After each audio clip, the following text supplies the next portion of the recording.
بسم اللہ الرحمن الرحیم۔ رب کی خاطر محبوبہ سے بریک اپ۔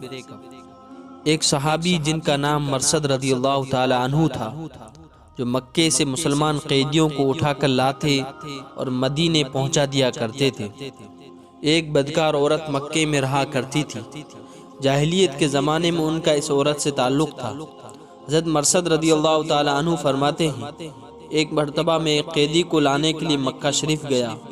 ایک باغ کی دیوار کے نیچے میں پہنچ گیا۔ رات کا وقت تھا۔ چاند اپنے حسن سے جہاں کو منور کر رہا تھا۔ اتفاق سے اناق نامی وہ عورت وہاں آ پہنچی اور مجھے دیکھ کر پہچان لیا اور آواز دے کر کہا، کیا تو مرثد ہے؟ میں نے کہا، ہاں مرثد ہوں۔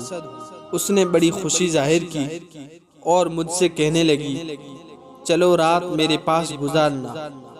میں نے کہا، اناق، اللہ نے زناکاری حرام کر دی ہے۔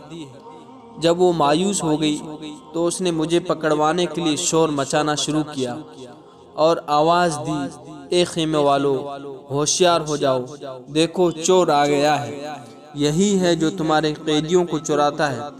لوگ جاگ اٹھے اور 8 آدمی مجھے پکڑنے کے لیے میرے پیچھے دوڑے۔ میں مٹھیاں بند کر کے خندق کے راستے بھاگا اور ایک غار میں جا چھپا۔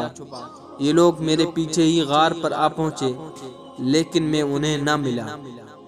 یہ وہیں پیشاب کرنے کو بیٹھ گئے۔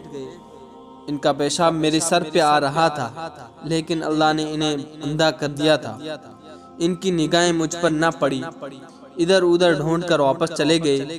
میں نے کچھ دیر گزار کر جب یہ یقین کر لیا کہ وہ پھر سو گئے ہوں گے تو یہاں سے نکلا، پھر مکہ کی راہ لی اور وہیں پہنچ کر اس مسلمان قیدی کو اپنی کمر پر چڑھایا اور وہاں لے بھاگا۔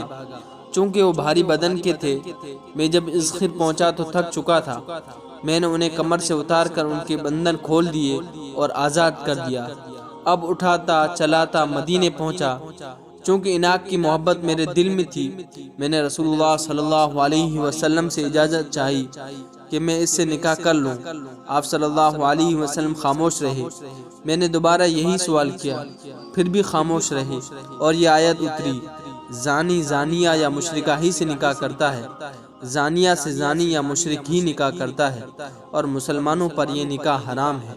تو حضور صلی اللہ علیہ وسلم نے فرمایا، اے مرثد، زانیہ سے نکاح زانی یا مشرک ہی کرتا ہے، تو اس سے نکاح کا ارادہ چھوڑ دے۔